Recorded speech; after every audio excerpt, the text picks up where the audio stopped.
আপনারা মনুষ্যত্বের ঊর্ধ্বে যেতে চান, আপনারা সংসার জীবন সবকিছুর ঊর্ধ্বে যেতে চান। এবার বুবলি এবং শাকিব খান এই ঘটে যাওয়া ঘটনাকে কেন্দ্র করে পরিমণি লাইভে এসে তাদের এই ছবিগুলোর বিষয় নিয়ে বেশ ভালো কটুনিন্দা করেছেন।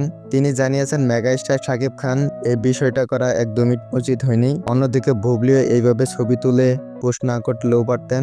এটা লোক দেখানো ছাড়া অন্য কিছু নয়। এটা শুধুমাত্র অপুকে জ্বালানো এবং দর্শকের মধ্যে নতুন কথোপকথন সৃষ্টি করাই মূল লক্ষ্য ছিল।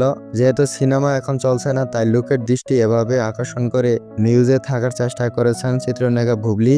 মাঝখান থেকে শাকিব খানকে ফাঁসিয়ে দিয়েছেন দর্শকের সামনে। অন্যদিকে বাংলাদেশে ঘটে যাওয়া ঘটনাগুলো হচ্ছে এই ছবিগুলো কেন্দ্র করে। এর কোনো কিছুই হয়তো জানে না বা জানতে চাচ্ছেন না। তারা শুধুমাত্র নিউজে থাকবার জন্য সাকিবকে ইউজ করে নিজের প্ল্যান বাস্তবায়ন করেছেন। বুবলি আগে অপুর ঘর ভাঙছে, এবার নিজের ভাঙা ঘরকে জোড়া লাগানোর জন্য সর্বোচ্চ চেষ্টা চালিয়ে যাচ্ছে।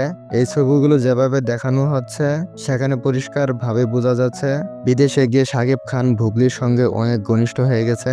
আর এটা দর্শকের বোঝাতে চেয়েছেন ডিভোর্স হয়ে যাওয়ার পর প্রাক্তন স্বামীকে নিয়ে এ ধরনের আচরণ কোনো সমাজ মেনে নিবে না। বাদবাকি ঘটনাটি কিভাবে নিচ্ছেন তা আমাদের কমেন্ট বক্সে জানিয়ে যাবেন।